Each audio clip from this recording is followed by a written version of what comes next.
is up, ladies and gentlemen? Welcome back to the No Gimmicks podcast here on the DFPN. We've got a good show laid out for you guys tonight.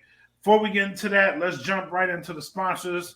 If you're listening to us right now, though, and you're not watching us live, patreon.com/thatfeelingpodcast. That's where you can catch us doing this live show on the weekly.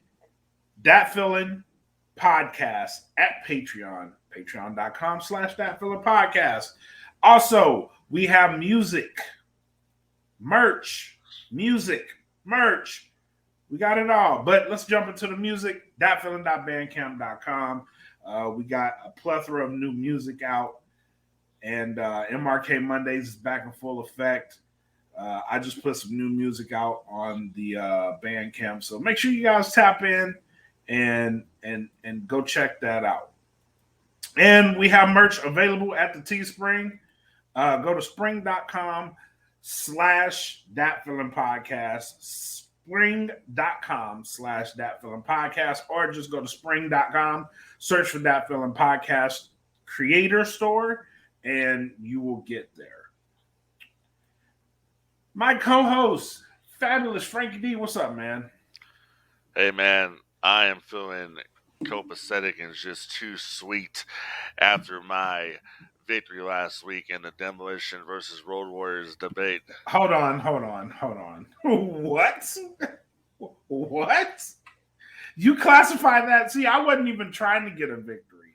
I was just bringing facts to the table. Who told you won? Down. What's that? Who told you won that? Me, myself, and I. That's bullshit. I, without a shadow of a doubt, in the entire world, don't do it to the yourself. entire world of professional wrestling and sports entertainment, from the Crockett days all the way up to the WWE days right now. Don't do that to yourself. Don't do that to yourself. Don't do that laid to the yourself. smackdown on your Rudy Poo candy that ass. That is bull. And I beat you 1, 2, 3, took you out, finito. I proved last week right here on this podcast that Demolition was not a ripoff of the Road Warriors and that they were their own thing and that you they did were. Not establish that. They were. You did not establish dominant. That. They were a dominant force. You know what you did? In You the said World an opinion. Wrestling Federation. You said an opinion. You established zero facts. You just said an opinion. There was zero fact around your opinion. Okay. I came out here and I laid the ground. I laid the foundation. I laid the facts. Nothing. I did. You laid nothing. I gave you the facts. Straight up. You didn't give me anything, sir. Straight up. Facts. Nothing. All day. Go check the episode. I did. Go check the episode. I listened to it. I had a bunch of other people listen to it, and they say, you had some really good points. The other guy had some good points, but you had some really good points. And I could tell you were mad. Yes, you were mad. And I wasn't mad. You know why? Because I was giving you facts. I wasn't mad about anything. I don't get mad. I just get passionate. Okay. I don't get mad about anything. That's a topic for discussion tonight. This is wrestling. This is a scripted entertainment. You know what I'm saying? Why would I get mad about that? You would. If I want to get mad about something, I'll tell you why I get mad about something. I'll tell you what grinds my gears. You know what grinds my gears? What grinds my gears is buying Powerball tickets last week. And you didn't win it? And didn't win. And then for the second time, it hits in California. That's what grinds my gears. Yeah. So us people here in Texas, we kind of think a little bit of it's a conspiracy going on. You know what I'm saying? It's called those people are rich. So they buy a shitload of tickets. No. This guy wasn't rich. He damn sure wasn't rich. You know what I'm saying? But whatever, man. Like I said before, I established without a shadow of a doubt, I beat you 1, 2, 3. You were looking up at the lights. You were doing a job like you always do, and that's the end of it. It is a lie. That's the end of it. That is a lie. As Hank Hill said one time. Is this how we're starting the show this week? Like that. Don't give me that Frenchman's wave. Is this how we're starting the show this week? Yeah, I just gave it to you. Okay. That is insane. That's insanity. I can't believe you went there. I did. Why do you do this to yourself though? Why? What? Every time. You get yourself into a position. So we gotta lay out the facts. We lay out the facts. Everything that grinds your gears, I have facts for. Sir, Everything. you have something called Wikipedia. I don't. Okay. It's a fact. You were literally up here last week like the jabron that you are. I You were had literally up notes. here, Stuff. you were reading the Every show. Frank D doesn't have to come every up single here show, and sir. read Every anything. single show. Frank Everyone. D doesn't have to do it. Everyone. I have But no. that's what you have to. That's what you have to do. I don't have to do it. It's all in here. That's why you lose because you of have this no game. Notes. I'm a student of the game. Okay. That's Okay, here, Mr. brother. Student. That's right. That's right. So when I make my notes, I make sure I back them up with my notes. You can make that I've researched. And you can make notes how you want to. You had the audacity. You had the audacity last week to bring up a match between the Steiner brothers and the Road Warriors from Nitro. Are you kidding me? I'm up here throwing you bangers like Demolition versus the Hart Foundation, SummerSlam '88. You come back at me with, well, we have the Road Warriors versus the Steiners on Nitro. That's a banger. Man, it's one of the greatest tag matches ever. Hey, check it out. Watch this.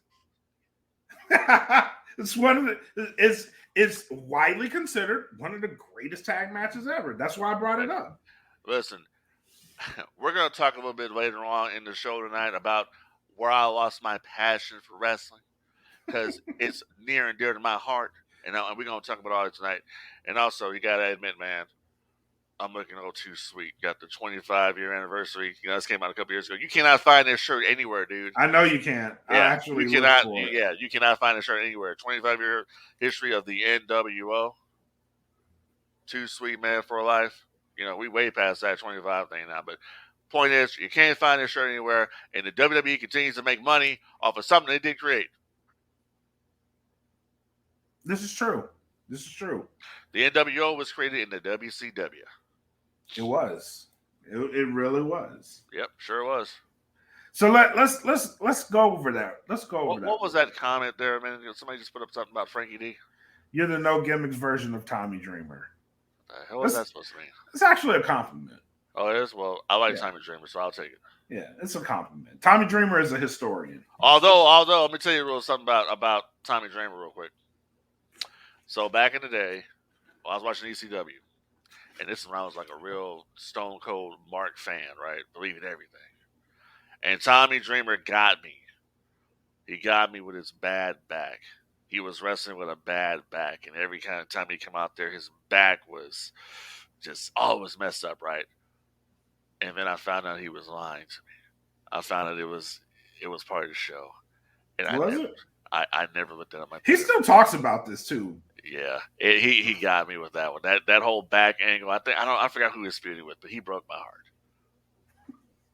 Was it Sandman? I don't know if it was Sandman. Because remember, a lot of those guys went to WCW. Yeah, it was either Sam. I don't think it was Raven. No, this was later, way later on. Yeah, I don't think it was Raven. I think it might have been. It might have been Just Incredible. That makes sense too. But he still talks about this. Yeah, man, it broke my heart. That he wrestled. He didn't know his.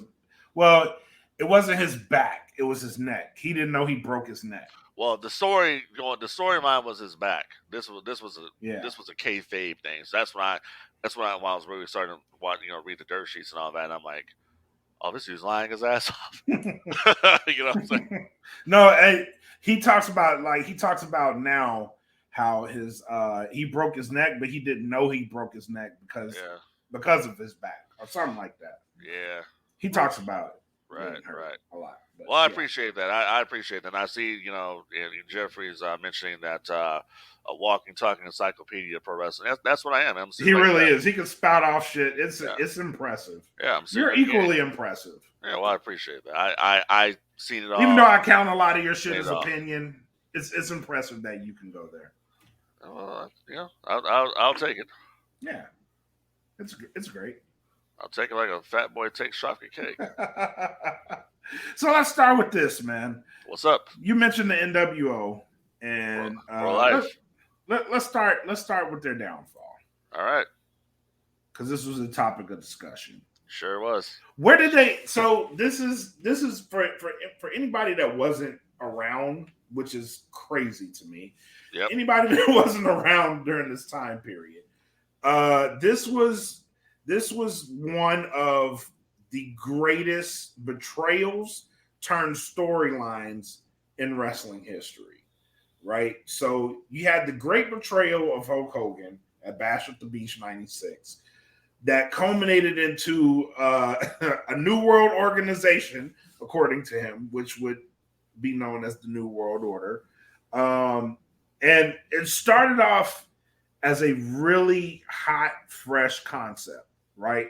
Because you had, it was like every week they would bring out like a new member. And then for a while they kind of stopped, but it kept it where it was interesting.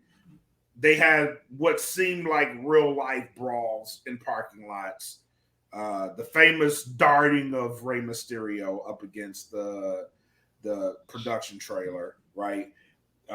Story behind that whole brawl, like people thought that was actually real, so police was called. Like it was a time. This shit was a time to behold in wrestling, and what they did, how they grew, how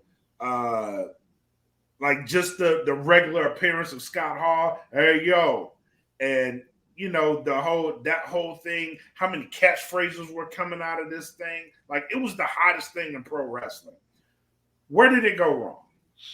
Well, you got to go back a little bit further than that too. You got to go back just initially when it was just the Outsiders on their own, right?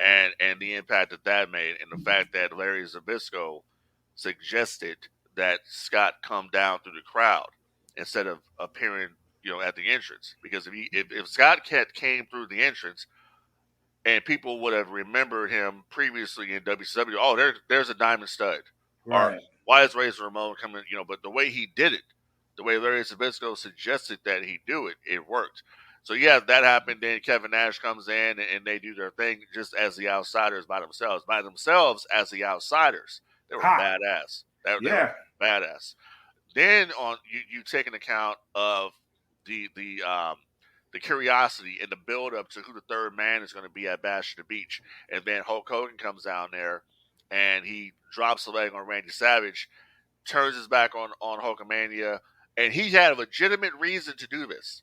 If you look back at his time in WCW, he was starting to get booed. He was getting booed, man. Yeah, he was getting booed out of the building. I've seen the Nitros leading up to World War III, 96 or 95, and just him getting booed. Him wrestling Sting for the first time on Nitro. He came out and wearing all black, and he had Giant Killer written on one side and Hulkster written on the other side of his tights. It was kind of a precursor to what would be Hollywood Hulk Hogan. Right. And it's like, whoa, man, the stuff they were trying back then. But anyways, you go into the the New World Order of Wrestling, brother, that whole thing. But then you got to look at it from the production side of things too.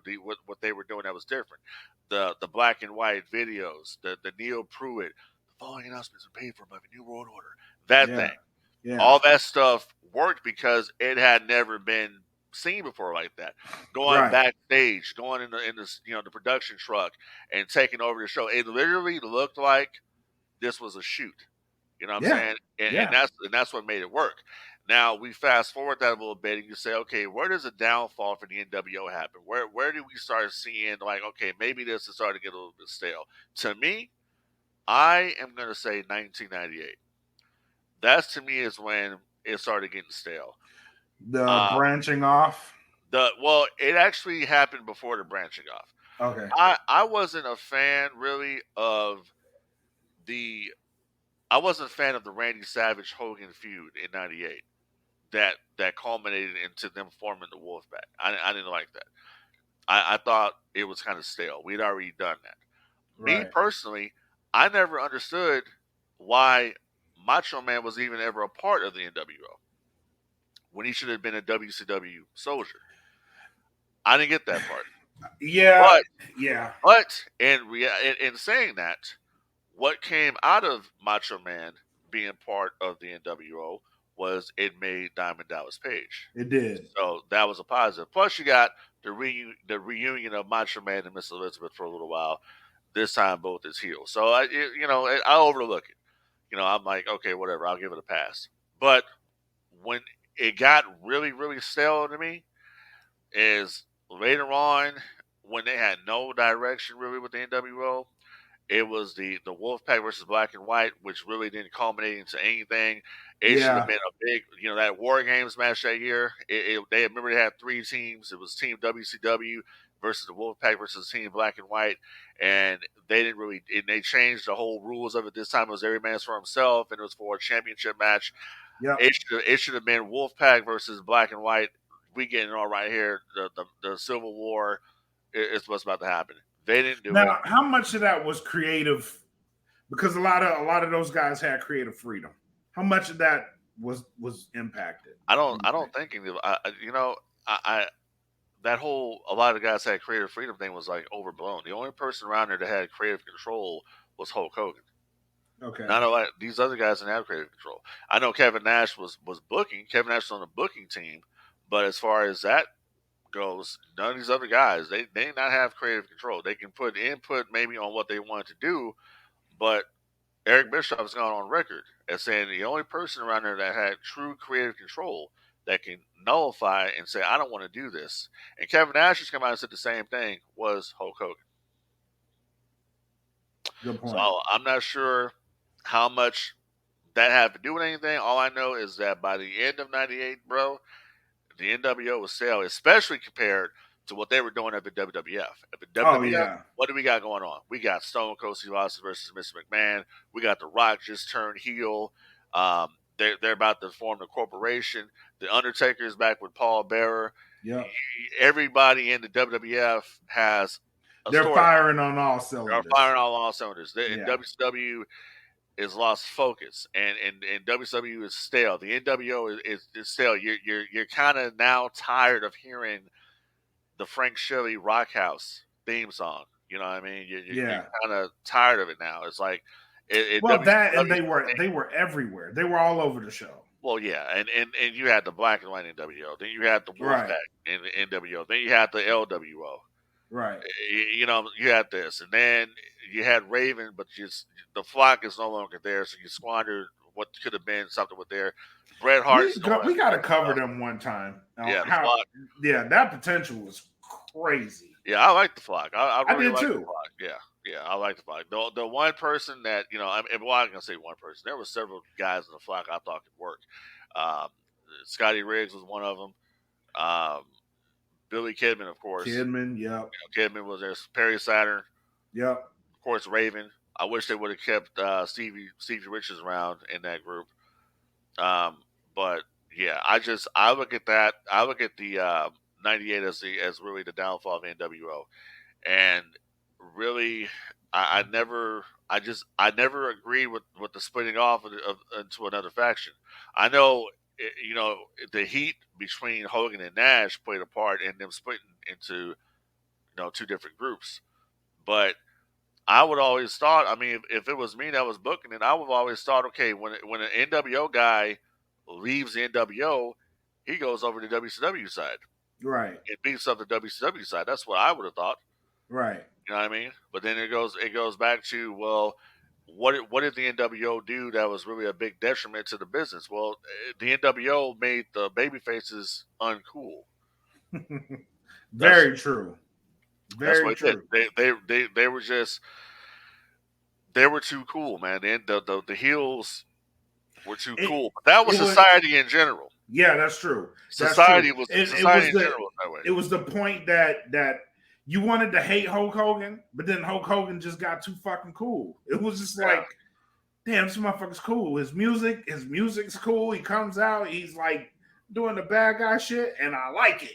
You know what I mean? Like, I like this shit. Yeah, but at the same time, let me tell you, Hogan in the beginning as Hollywood in the first incarnation of what he was doing, It was badass. Yeah. But when I tell you, when I started getting stale with Hollywood Hogan, it got stale when Hollywood started wearing those feather boas and just when he wrestled, right, but he just wrestled in all black tights Yep. with he didn't have any like no design on them or anything. They just all black tights with the NWO weight belt. The Hog Wild Hogan. That's I'm like damn, Hulkster. Like, I mean, he stopped caring. well, I don't think he stopped caring. It's just, I don't think it was of any really importance because he always had the the gear with the lightning bolts or whatever and all that, Right. all the crazy designs and stuff. But it's just, so I think that's what it. Then the Disciple turned, they turned the Disciple on Hogan and all that, and the Ultimate Warrior debacle, and Sting joining the Wolf Pack, and Lex Luger. That right there is when I was like, I'm done. Yeah, I can get with it to a certain point, but when you like, Sting was the guy, and we had this conversation before we came on air too. Sting was the guy, like, he was always supposed to be WCW. Yeah. And you brought up that maybe this may have been a good idea, or someone said that this may have been a good idea to end that whole thing at Starrcade 97. Right. I'm torn on that because, yeah, that whole thing. Keep in mind, they ran this program for a whole year before this match. Sting and Hogan. It was supposed to culminate in Sting and Hogan. They ran this angle for a whole year, in which, kudos to Sting, didn't say one fucking word that whole year. Right. didn't say a word. The whole thing was over. Everybody loved it. It was great. And this is probably the peak of that whole story, right? Would it have been a good time to end it? I don't know, because what we also talked about was the business side of it. The NWO at that time was the hottest act out, right? It just was. It was the hottest act out. So you still could have profited from it. But hindsight being 2020, it probably would have been a good move, because you'd still make the money. I don't necessarily think you end the NWO, but you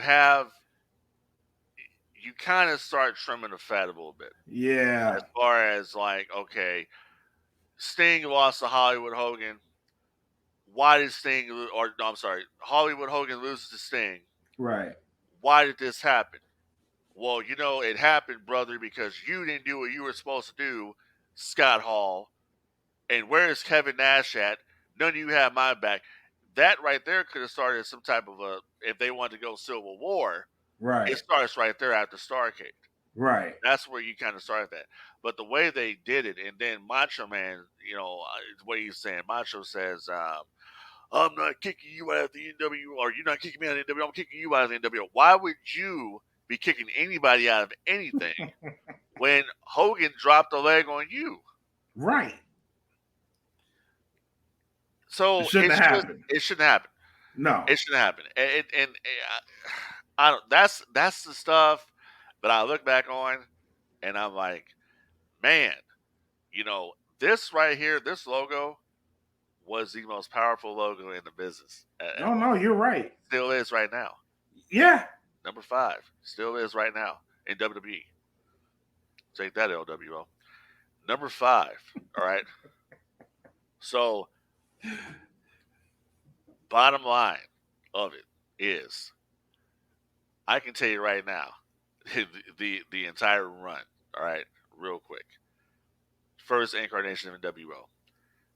Hogan, Hall, and Nash. You had the giant DiBiase 6, Vincent, Fake Sting, Wall Street, Bubba, Scott Norton, all these different cats joining the NWO, right? Mm-hmm.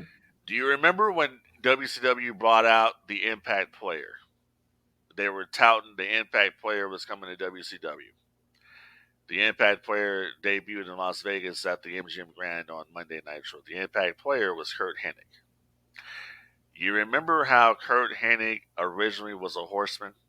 Yeah. And then Kurt Hennig turned on the Horseman and joined the NWO? Yep. Why do you do that? There's a bunch of questionables. You know, there's a like, bunch of questions. why would you do that? You have the Horseman, which before the NWO came along, before the Dungeon of Doom came along, the Horsemen had been the dominant group in WCW all the way back to Crockett. Right. So if Arn Anderson is out there legitimately saying, I'm going to give you my spot as the enforcer, you should have done something with that. Should have ran with that. Yeah, we all got a laugh out of the NWO parody of the Arn Anderson retirement speech. Yeah, that was fun. But what wasn't fun was when they pretty much like killed the town when Kurt Hennig slammed Ric Flair's head into that cage, and that was like, why is Hennig joining the NWO? Just another guy in the NWO. Yep. So that's where it happened. Yep. You had core guys in the NWO like Buff Bagwell. Hey, that worked out fine for Bagwell because Bagwell had been a WCW established guy. Yep.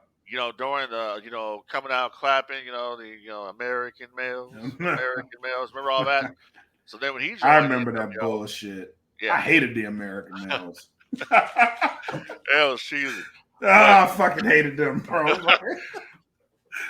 I hated them so much, bro. When they beat Harlem Heat for the tag title, bro, I was pissed. Yeah. I was so pissed. I was like, what the fuck? What is this? But in saying that, when he turned on Scotty Riggs on Nitro at the Bischoff gave them the WCW guys the 30-day rule. You have to join in your WCW contracts turn into NWO contracts. That worked. Eric Bischoff joining that the was NWO. Good shit. That was good shit. That worked.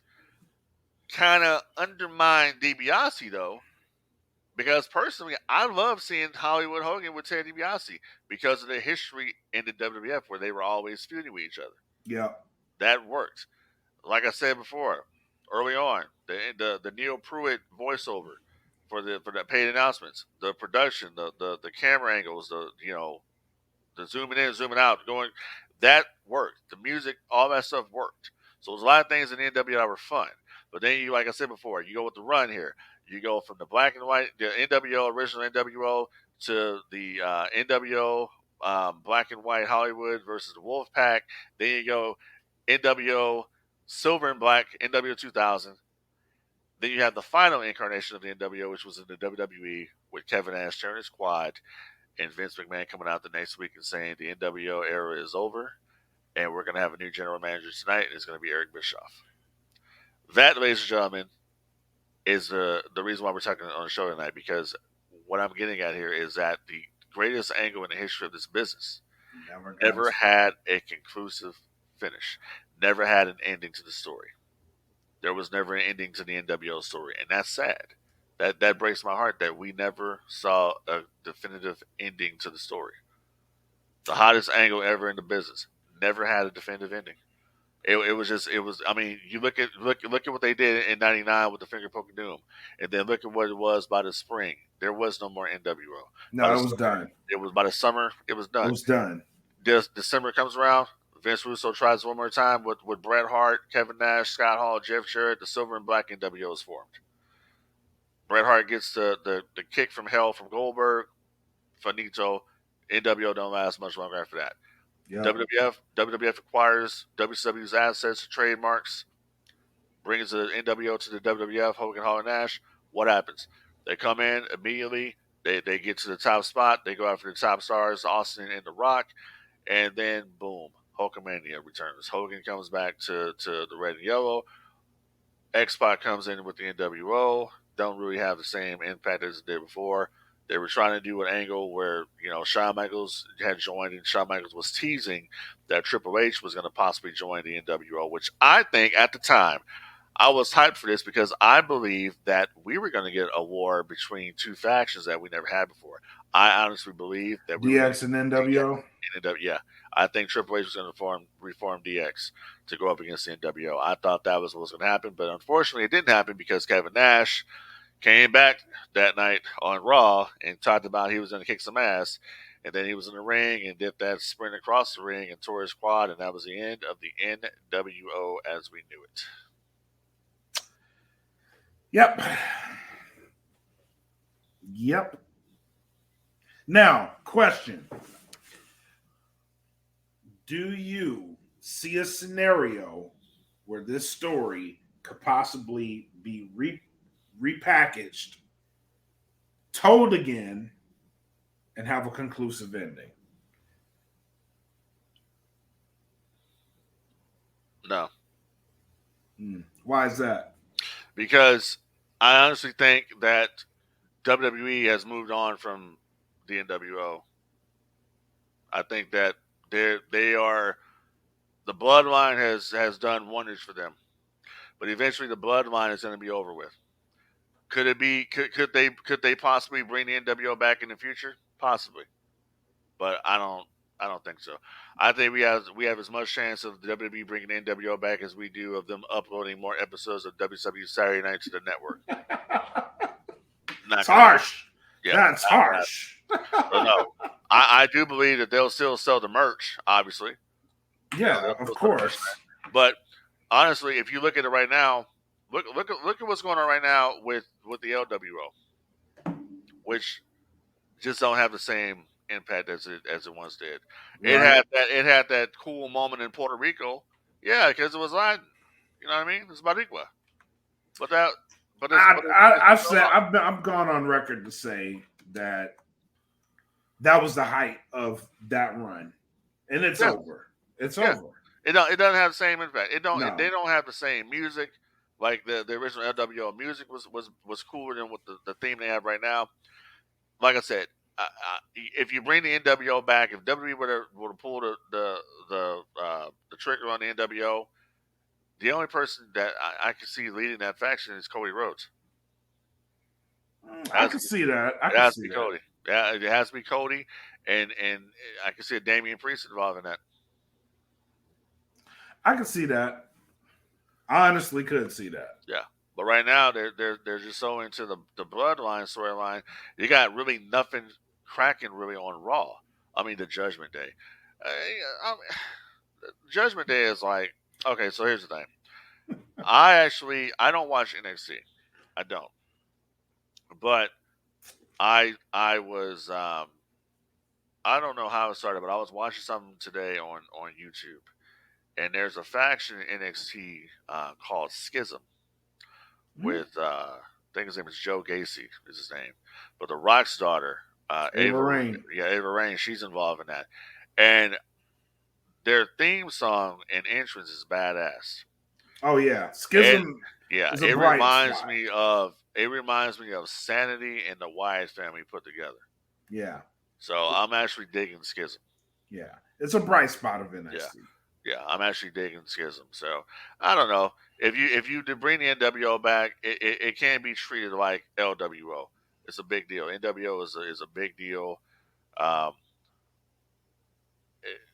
You got, it's a big deal. Do you think that's why they haven't brought it back? I think with Triple H, it's more likely to come back. But once again, it's one of those things where it wasn't created over there, but neither was LWO. Right. Both of those are WCW creations. I don't know. We'll see. All I know is that right now it's a top merchandise mover for WWE. Mm-hmm. So they're looking at those merchandise numbers, and they're like, we can sell even more T-shirts if we put this angle back on television. They probably could. Yeah. But I think for me, my opinion is that Triple H cares about it. And a large part of that is in part to Scott Hall. So I think if he does bring it back, he's going to be really careful how he treats it. It won't be a flash in the pan. Well, Triple H thinks that DX was better than NWO. So This is true too, but and we all know that that's BS. that is a lie. DX is not moving merch numbers like NWO. I'm sorry. I don't see anybody wearing a DX shirt. Sorry. I just no. DX now DX had cooler music, in my opinion, than NWO. I mean, Rock House is a cool song, but that Breaking Down and D Generation X, Chris Moore, they're listen. I'm an NWO guy for life. I'm in my closet right now. It's not been NWO. I'm wearing it right now. But that DX Breaking Down kicks. I'll give you that. Now, other than that, when the music stops, it's over. I'll give you the music. But Voodoo Child, I can't listen to Voodoo Child without NWO. Exactly. Without NWO voiceovers. Like where's the Neil Pruitt New World Order? Like where I have to have that in Voodoo Child. Exactly. Or I can't listen to it. That's right there. Exactly. Now, I was just gonna get to that. It's like, bro, Voodoo Child is like, it's up there. Yeah, it sucks that it has to be dubbed over on the network, but whatever. Yeah. As far as interest things go, that shit is like that's top tier. Yeah. Top tier. All right, let's move on to a gentler topic. AEW's numbers. Where the fuck are they getting them from? Because we talked about this. You posted that press release from Turner, and I was like, "Well, hold the phone here." When I saw that, wait a minute, because I don't remember it reaching that many. I don't remember that. So then I sent you the WrestleNomics draft, which from Brandon Thurston. It's very reliable when it comes to numbers. Everybody gets their numbers from Brandon Thurston. Right. And I sent it to you. You said, how do I interpret this? I know it looks confusing with, the graph and all that stuff. Right. Like, well, bro, if you look at the top, it says white for Dynamite, red for Raw, blue for SmackDown, right, so on and so forth. And I'm like, so look at the graph here for Dynamite. Where is it going to 2 million viewers? It didn't. So I'm like, where like I'm like, okay, maybe they're counting all the numbers from delayed viewing, like DVRs and all that stuff. I don't know. Where did they get that from? Because Thurston,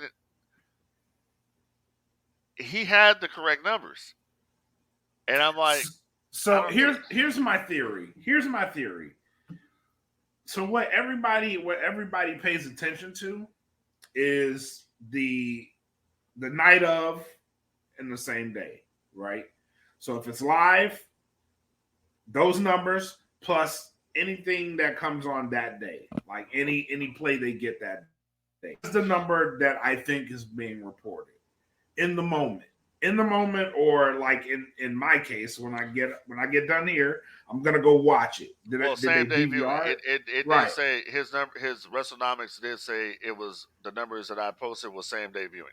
Right. So that's what I'm thinking that's getting reported from all the outlets. What I think the network is actually reporting is up to the moment they report. Right. So what I tend to do here on the network, if I track a podcast, right? If I'm looking at podcast numbers, I'm going to go for the week. So I'm going to go from show to show. What did your show do? And when did that number slow down? Once it starts slowing down, I'm going to pay attention. And once it stops, or once it looks like it's going to stop, I'll cut off. Any other play after that is pretty much residual. Right? I think that's what the network's doing. So this is like night of, next week, boom. All right. Night of, how many people came back and DVR'd it, put those DVR plays out? How many people are actually checking for the network or going to the subscriptions? do they count that as a play? That's my question. Are they counting the subscriptions as plays? Because AEW comes on Fight TV, right?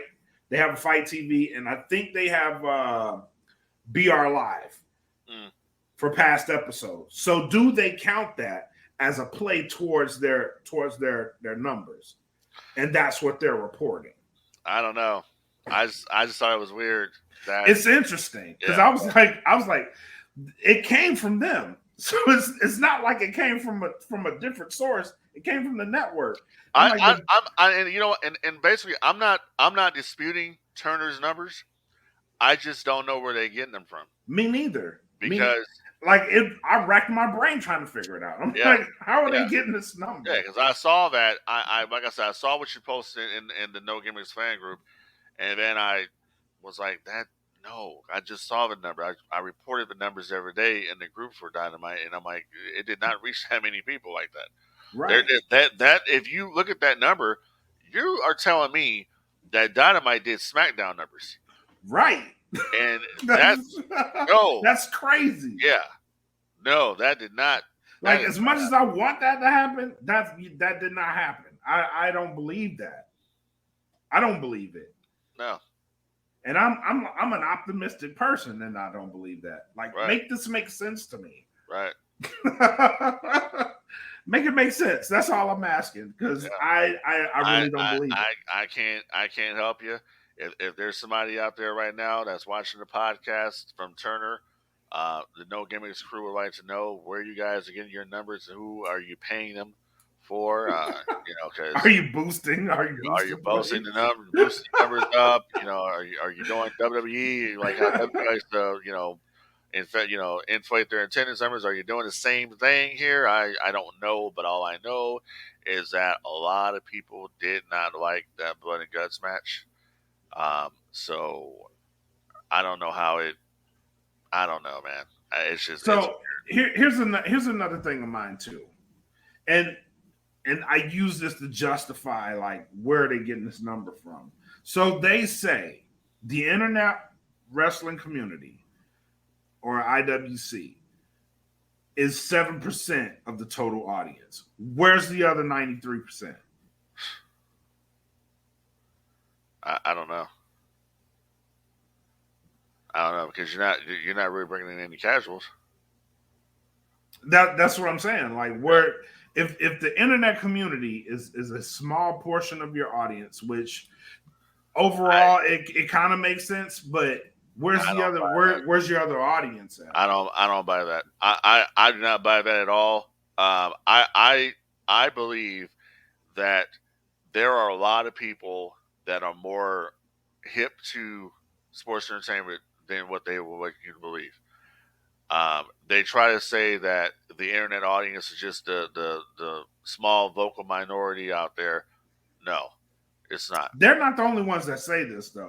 In their defense. Yeah, well, we hear that from Disney. We hear Lucasfilm says it's about Star Wars fans and yada yada yada. I think that the AEW's hardcore fans are internet fans. That they are. I would venture to say that. What we would have called them back then is tape traders. Yeah. Well, they're the hardcore. They're like the ECW fans. They're the hardcores that are going to support the AEW brand, don't matter what they do, whether it's right or wrong. Same thing like WWE. WWE fans, they're not going to watch AEW. They're not going nowhere. They saw it and they didn't like it. They're not the same thing. There's a lot of people. It's funny. There's a lot of people back in the day that even when the NWO was out there and they had WCW had a more exciting product than the WWF, they did not watch WCW. They were loyal to the WWF brand. Just like there are a lot of people that were loyal to the WCW brand that did not watch the WWF. And that's another reason why the invasion angle in the WWF failed the way it did. Not only did WWE not have the talent from WCW that they needed to make this thing work, because a lot of the guys were still under contract to AOL, but the fan base from WCW saw what was happening at the WWF with the WCW brand and said, this ain't my WCW, and they stopped watching wrestling altogether. And they never returned. We'll save that nugget for later. Yes, sir.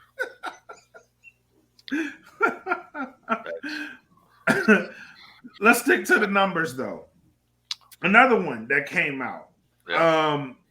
Wembley seating record, right?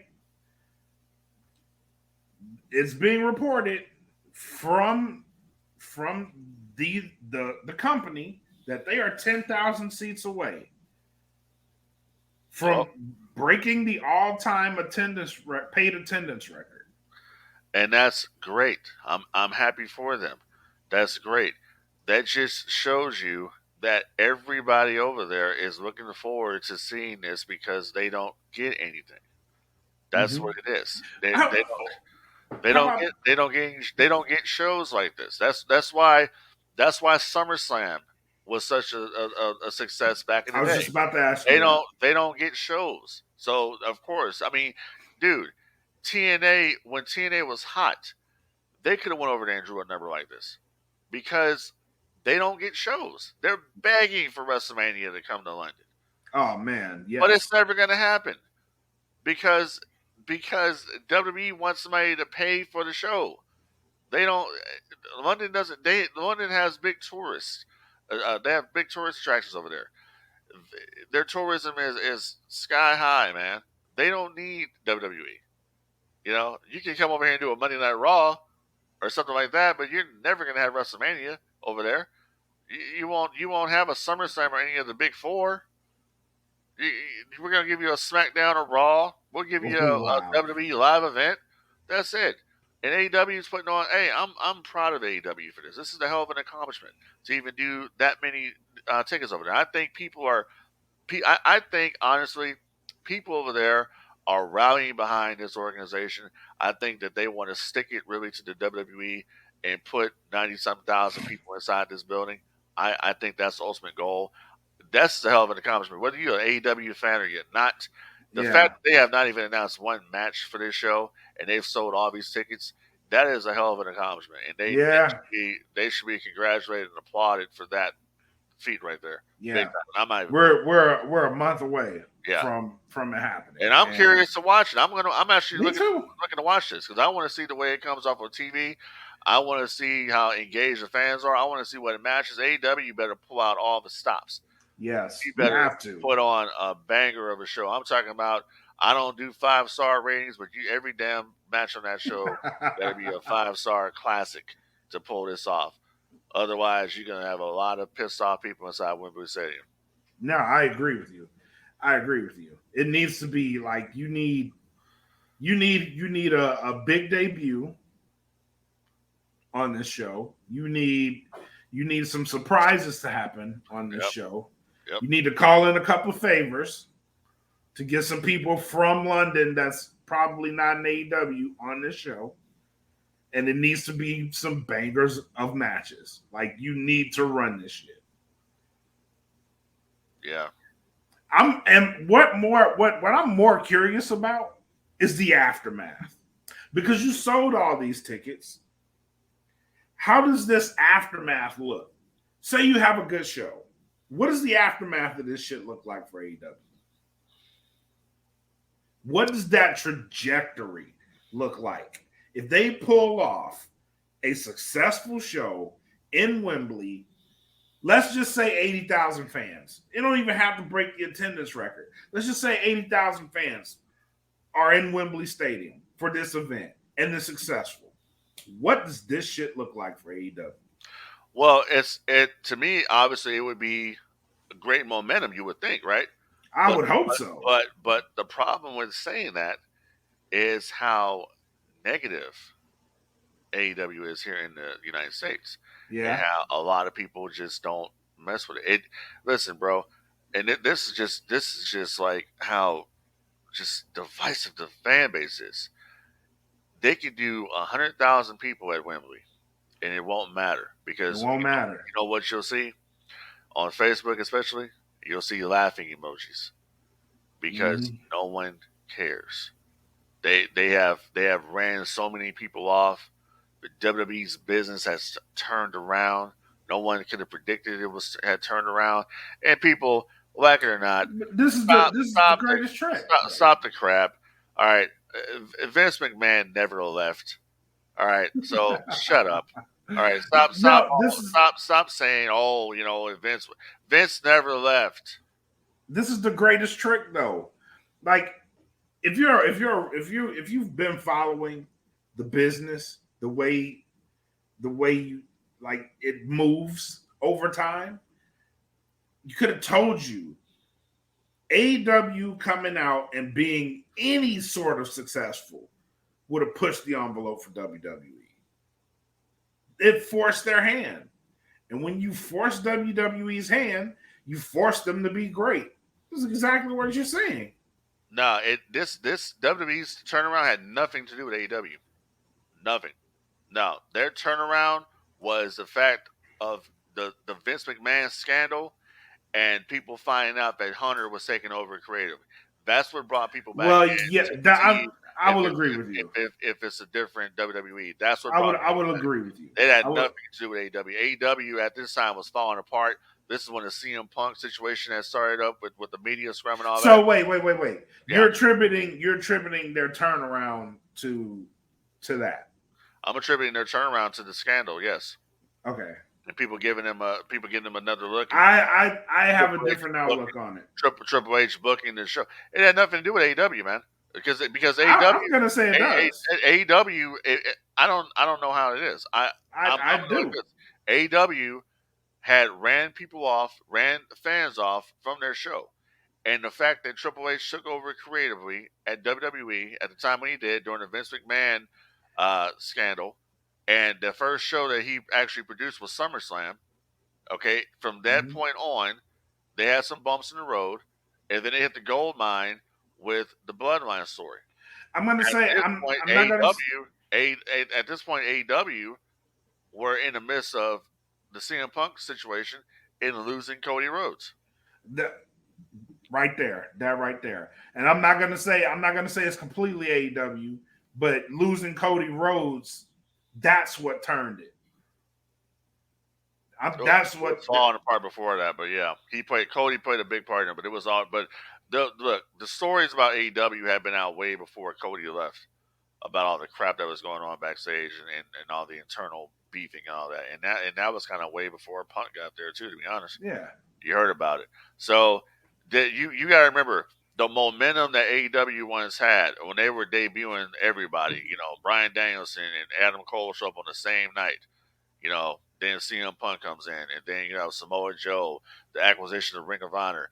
They had a lot of stuff going on for them, and it's just it's just crazy how they had that just, and it wasn't like yeah, WWE talent wanting to be there. Yeah, Wish that they could that's be what I'm saying. It's crazy. It's crazy how you had all this momentum and then you didn't. Yeah, and it just has and it was just like the drop of a hat. Like you don't have it anymore. Yeah, and it's gone back to the WWE, and their WWE is on unbelievable business right now. Yeah, the pendulum has to swing again. It's the business. We'll see, man. It's just AEW had their chance, and they blew it. You know, I will say they blew it. They blew it, but they have the opportunity to bring it back around if they do things the right way. I think they're trying. I think. Go ahead. I was gonna say from what I saw tonight, I liked what I saw. The little bit that I saw, I still got to go back and watch it. But Orange Cassidy and AR Fox put on a banger of a match, and AR Fox turned. He went heel. Does anybody care? He joined the embassy. I like that shit. I'm not gonna lie to you. I care. I think it's a good look. Well, I'll see in a couple of days when they bring the numbers out, so I can go over the segments quarter by quarter. Okay. See what it was, but I'm not. But you know what? I'm not going to knock it because I'm not familiar with AR Fox. I'm just going to say, does anybody care? Because you know now I'm going to tell you something I saw the other day that I was watching AEW, and I actually liked it, and I liked the presentation. I am digging Jack Perry. Yes.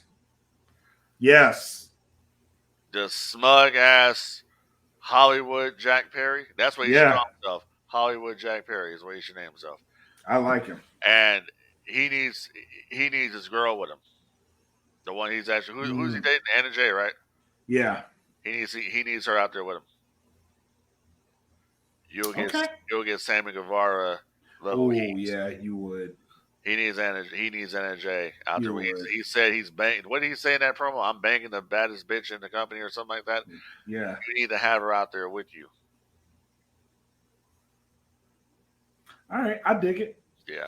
I dig it. I can get with that.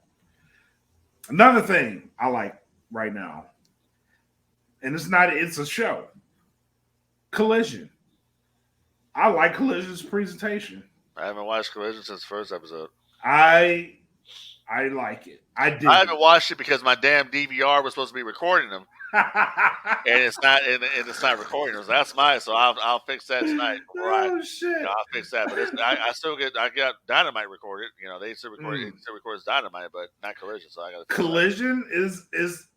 Hey, listen. Out of the two, I'd rather Collision. I'm not gonna, and it's on a Saturday. So if I got a DVR and watch it, I'll DVR and watch it. They still got the Elton John song.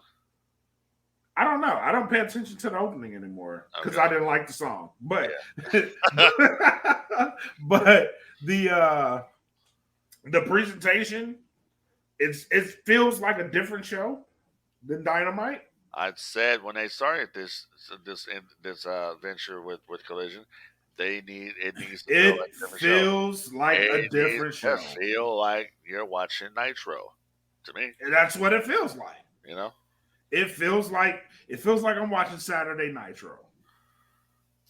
Honestly, it looks different. It feels different, and it gives me high Nitro vibes. I'm not gonna lie to you. The lighting is way different on that show than it is on Dynamite. I can't explain it. It just looks different. Who's the ring announcer on Dynamite? Is it Justin Roberts or the girl? Forgot her name. Dynamite is Justin Roberts. Oh no, I'm sorry. On Collision, it's a girl. Okay, good. I like Justin Roberts, but sometimes he's over the top with his announcement. Yeah, it's so they got Ian Riccaboni and Nigel McGuinness are commentating on the show. Okay. So it gives me ROH vibes, but also Nitro vibes. Cool. So yeah, I'm really digging this show, honestly. Yeah.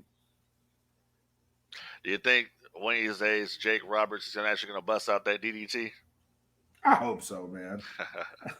I'm glad to see Jake out there doing his thing. Yeah, me too. I like that they brought Lance Archer back. That dude is a monster, man. Yes, I like that they brought him back. Yeah, that dude is a monster. Side note. Yeah. Lance Archer was here, him and Keith Lee, a couple weeks ago for Wrestle Revolver. Okay. If Wrestle Revolver comes to your area, I know they're going to New Jersey next, and then they're coming back here in October. But if they are in your area, please go check them out. Wrestle Revolver is an awesome show. I will have to put that on because October is my month, so I'll have to see about that. And let's make it very clear. I'm not really digging the WWE. I just dig the Bloodline storyline. Even though there's a flaw in the Bloodline story, because I could have swore weeks ago that Jey Uso said I didn't want to be the tribal chief. And now he does. I caught that too. Now he does. Yeah. I caught that too. There's a little bit of continuity issue there. I don't want to be a tribal chief, but we see somebody who does, and it was Solo. Yep. So whatever. Tribal Combat SummerSlam, we're going to check it out and see what they do with it. I wish they would bring back the old SummerSlam theme song from back in the day. You remember that song? Yeah. Dun, dun, dun, dun. Yeah, bring it back. I'm actually looking forward to SummerSlam. I hope, because I'm the guy's a friend of mine, and I'm such a big fan of his. I hope Drew McIntyre beats Gunther. You think you? No, it ain't gonna happen. So we can break that Intercontinental because I don't want Gunther. It ain't gonna. I don't want Gunther to pass Honky Tonk Man's record. No, that they're gonna let him do it. We'll see about that. They want fresh faces at the top of their list. That dude. It doesn't matter. It don't matter. It's a scripted. It don't matter. Yeah, but they don't. You know what I call Vince Russo. Vince Russo was not only a writer, right? Vince Russo is a former WCW World Heavyweight Champion. Vince Russo.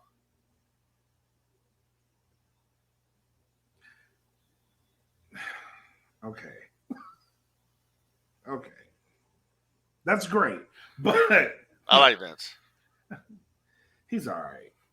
Vince is cool, man. I talked to Vince a couple times. He's great. He's a good guy. Bring him on the show. I have questions.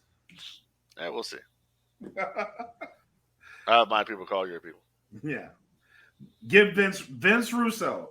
This is an open invitation. Open invitation or invitation?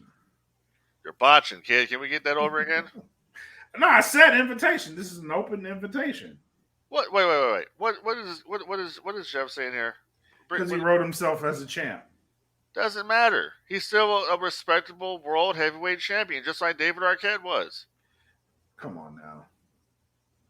Come on. You know the worst world heavyweight champion of all time in WCW? You know the worst champion they ever had? Ric Flair.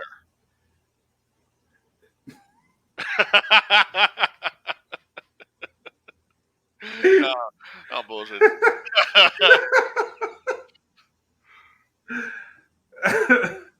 I was like, what? Yeah, if I said that, okay, this dude's gone insane.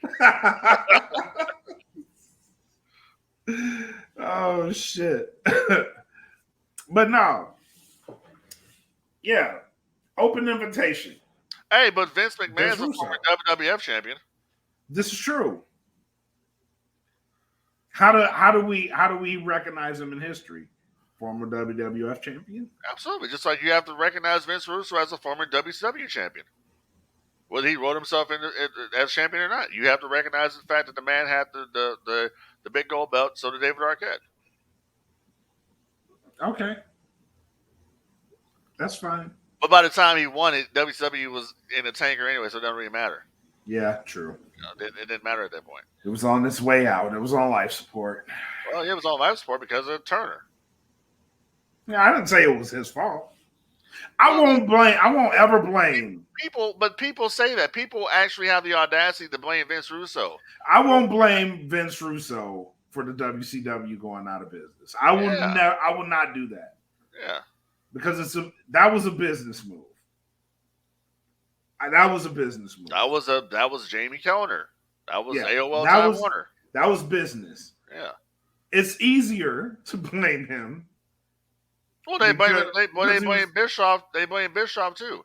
But how is that Bischoff's fault when Bischoff goes into a meeting with a bunch of executives that he's never seen before, that's telling him how he's going to produce his wrestling show, that you're not going to be what they're doing over at the WWF. You're going to be more family friendly. Well, yeah, they even offered to sell it to him, but not give him the TV deal. Well, no. This was 98 when this happened. Oh, okay. Remember earlier when I was talking about when it got stale? Well, that's one of the reasons why. Because he couldn't do the stuff that they were previously doing, all the violence and all that stuff. They couldn't do it anymore. Well, it's just like what you're saying now. Yeah. It's just like what you're saying now. Yeah. So, like, for anybody watching what's happening in the AEW right now, this shit ain't new. Like, it's been done. It's been done before. Absolutely. You got to tone it down. Yeah, but apparently this was Tony Khan turning it down himself. Because they were doing too much, man. I mean that thing they did a while ago with what's his name, Nick Gage, I think it is, or Nick Cage, whatever, and John Moxley with the pizza cutter and the Domino's pizza ad came right up there, and they lost Domino's as a sponsor. Yeah, come on, man. that would never happen in WWE, and that would never have happened in WCW. Nope. You think WCW would have done something like that? That would have messed up their relationship with Valvoline. Exactly. You remember those bumpers? Yep. This Yep. this portion of WCW Saturday Night is brought to you by Valvoline, America's #1 motor oil. Choose Valvoline. 1-800-COLLECT. Right. Oh, you remember Oh these right shit. here? Hey, it's a WCW Monday Nitro party. Yep. It's fun Call time. Mean Gene on a Yeah. 1-800 hotline. Hey, this is Lee Marshall. I'm over here at blah blah blah blah blah for 1-800 collect. Oh shit. That was good. That was good shit. I miss those Hell days. yeah. All right, man. Last topic. So there was a post. It sure was. There was a post in the Yep. group. Yep. And I'm paraphrasing the post, Uh-huh. but it said, don't let people kill your love for the business because theirs died. Something of that nature. Right.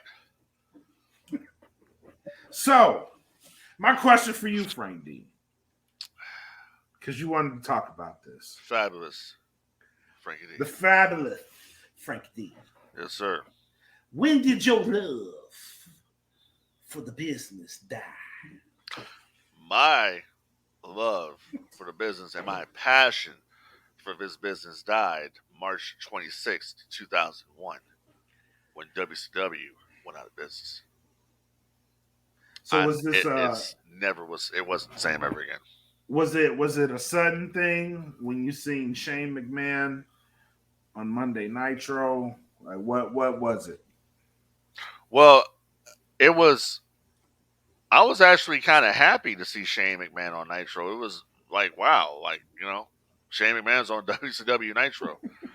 I didn't know at the extent that they were going out of business. Bischoff made the announcement the week before saying that, we're going to have the final, which could be the final night of wrestling on the Turn Networks. I didn't know how serious the situation was until they rolled an ad on a news segment on Fox 11 out of Los Angeles.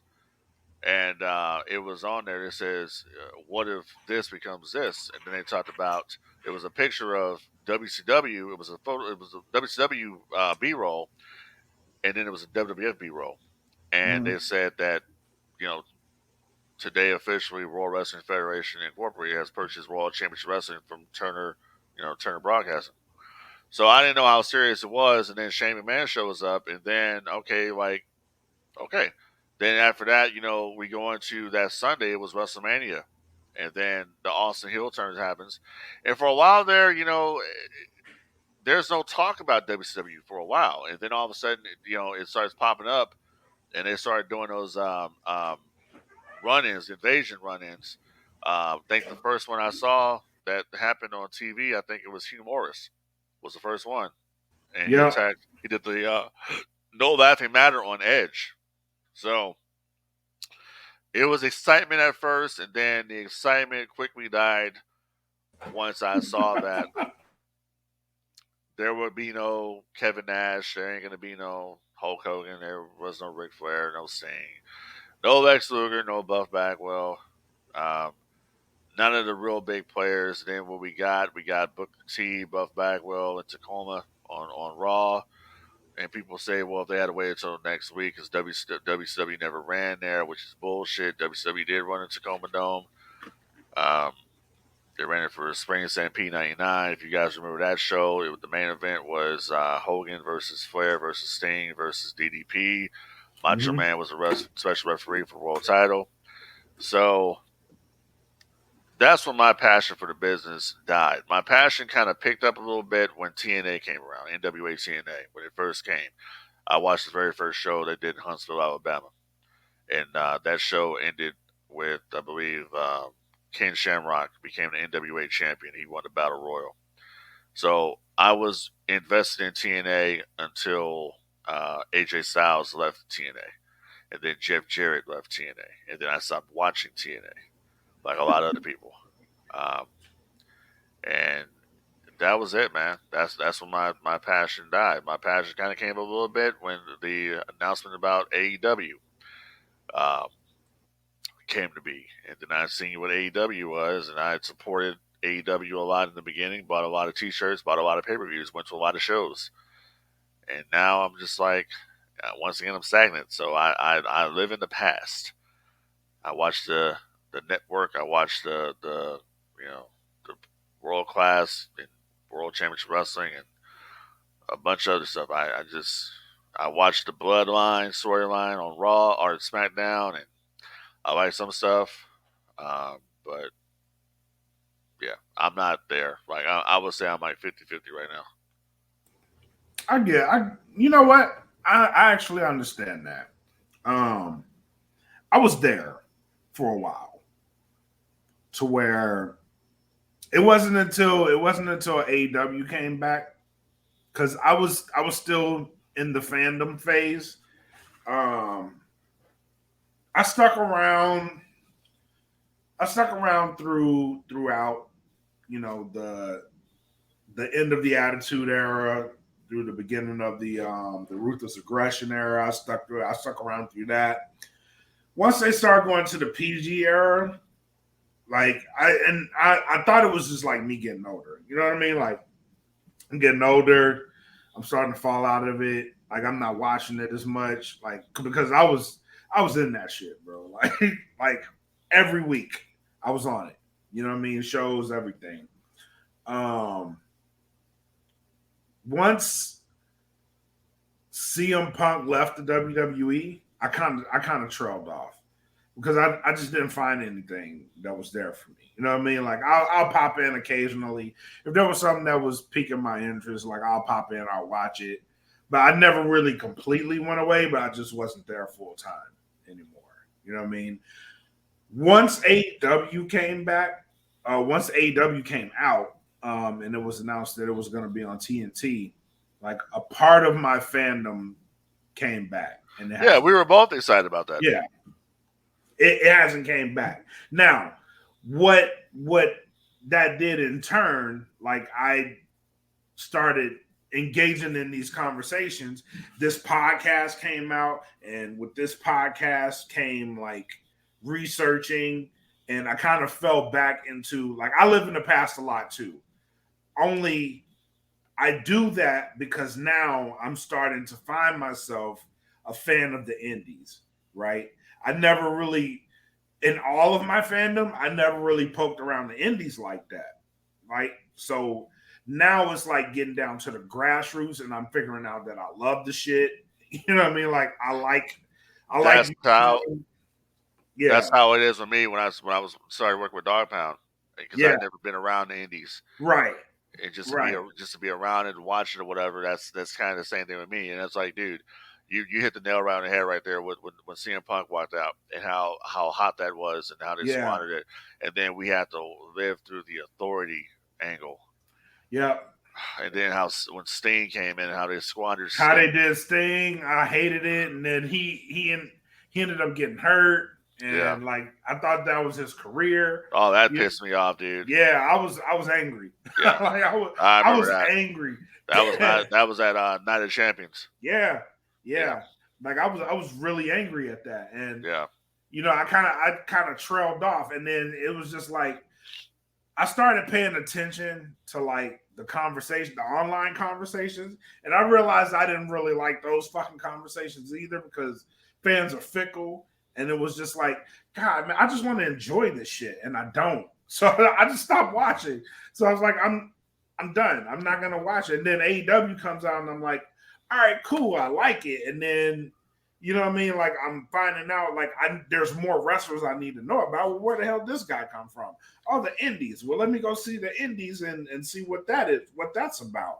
And then the more I got in it, I was like, God damn, I actually like the indies, to where now I'm like, I know talent that's working around, at least Texas wise. Like, I know the talent I need to look out for, like, who I want to interview. Like, I know all this shit. You know what I'm saying? Like, I'm in it. I'm immersed in that scene. You know what I mean? So, like, I like dealing with the indies, and that's what keeps my love there. Is dealing with it. You know what's funny is that I tell people, because I talk to my coworkers about wrestling, and they don't keep up with it today, but I'll show them the bloodline. They'd be like, "Oh man, oh that's crazy," but then they'll bring up the TNA stuff, and Hmm. I'm like, um, I'll quiz them. I'll say, "Hey, did you know that AJ Styles?" AJ Styles like, "Yeah, he started in TNA." I said, "No, he didn't."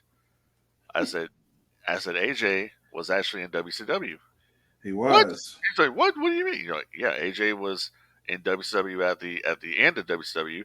He was in a tag team called Air Raid with Air Paris, and Yep. they were in some matches with the I think it was Three Count and Young Dragons Yep. on Thunder and Nitro. So and people and they'll say, oh, that James Storm. Uh, James Storm, Chris Harris, America's Most Wanted, right? They were in WCW too. No, they weren't. Yeah, they were. Bischoff Russo Security. So, just little things that Yeah. The uh, Nuggets. the nuggets, Yeah. that little stinky nugget. That what Shawn Michaels said. So, what would it take to get your love back for the business? Because I feel like you need, like me, what I needed from AEW was like competition. I don't think we're getting that out of AEW, but like my peak fandom stems from the Monday Night Wars.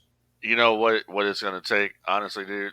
What needs to happen for for for Frank D, right? My passion.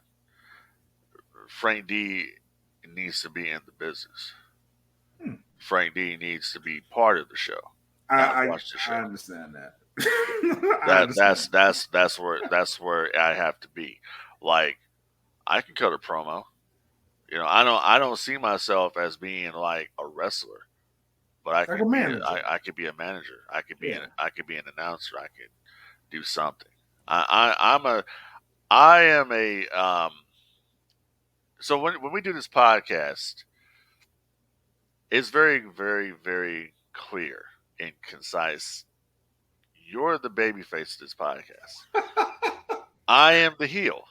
No, I'm not. I'm not the I baby face. okay. I'm the heel though, and I You're don't. you're the heel. Yeah, I'm and definitely not the baby face. I don't make any bones about it. You know what I'm saying? Like I am the bad guy here. I'm the heel.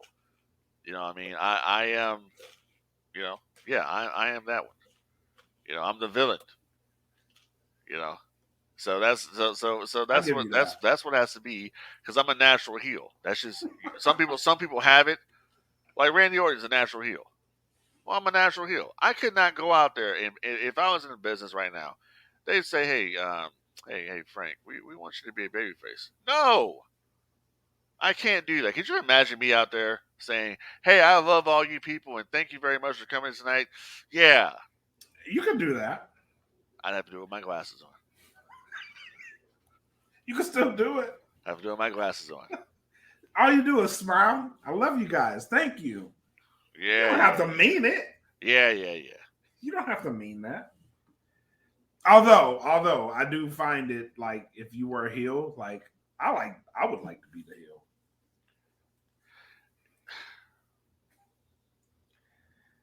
Ah, look at that.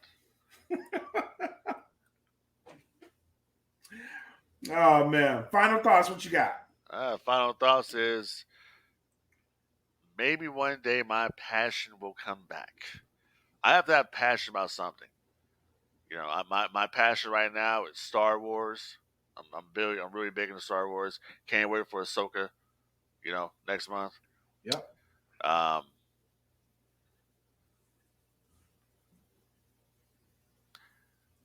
I will say this. Hopefully, AEW continues their upward trajectory to not being in competition, but just being a true alternative to the WWE. Maybe then my fandom will come back for them like it used to be when it first started. Um, but yeah, if they don't, if they don't, I will continue to sit my ass over here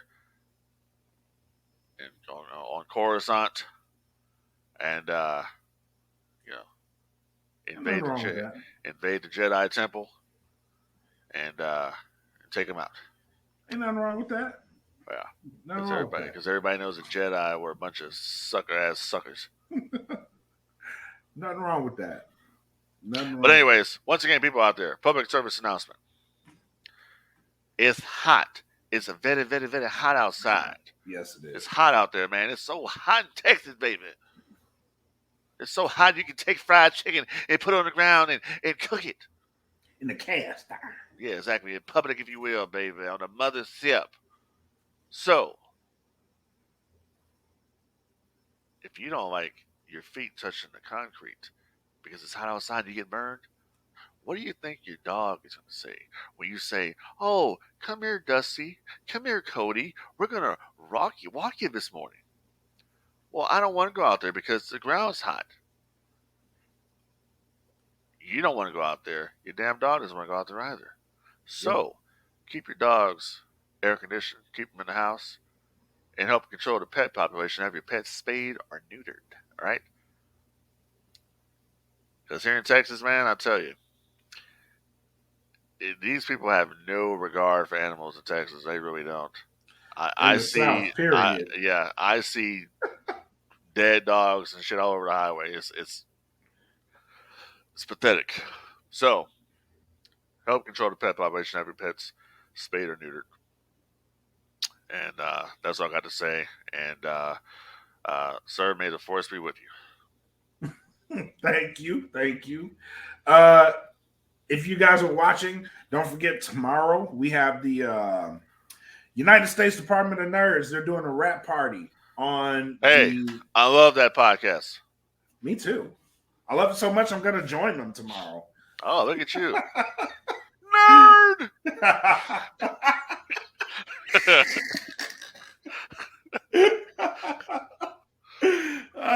I'll take that. But yeah, hey, you're talking to a Star Wars mark, so you know. I'll take it. But yeah, USDN tomorrow. They're doing a rap party on Marvel's Secret Invasion. Great series. If you haven't watched it. If you just want to get through the spoilers, come hang out with us, and we'll be there live tomorrow. Other than that, I am putting it out there right now, real quick, that Frank D is saying this right now. When Ahsoka debuts, and they talk about it, Frank D has to be on that show. You just got the invite. There you go. You just got the invite. But yeah, other than that, August 12th, Mission Pro Wrestling, San Antonio. We'll be in the building. Make sure you guys check it out. If you can't go there, it'll be on TitleMatchNetwork.com. Subscribe. The prices are low. It's affordable for you to watch the pay-per-view. We have 2 sponsors that are going to be on this card. So make sure you guys go check that out. Also, MPX Wrestling. They're going to be running an event here in Dallas. If you're in the area, so come check it out. They're live every Saturday. Always a good show. They have great storytelling. And a lot of these guys I expect to see on a different level soon. So that's all we got here at No Gimmicks, man. Yeah, I think we have done a good show tonight for all the listeners out there. And keep supporting the podcast. You can find us on where you listen to all your podcasts out there. And also check us out on Twitter at No Gimmicks DFPN. Also on Instagram, No Gimmicks DFPN, and YouTube and all that fabulous stuff out there. And that's pretty much it, man. And I want to shout out everybody that's been watching us tonight. And Jeff, yeah, definitely meet you up because we will talk Star Wars because I am a Sith. All right. Matter of fact, if you see the red light in the background, Kaylee knows this. That's my Darth Vader lightsaber light. This is true. Yes, the red light is his lightsaber. Right. My lightsaber. I have a lightsaber. Fun fact for the show. Lightsaber lamp is what it is. All right, you guys. Until next time, y'all be easy. and enjoy the fucking wrestling. This is No Gimmicks, episode 49. We'll be back for episode 50. We're halfway to 100, man. Yeah. Hell yeah. Keep it popping, keep it crack-a-lacking in public, if you will. If you will. Good night.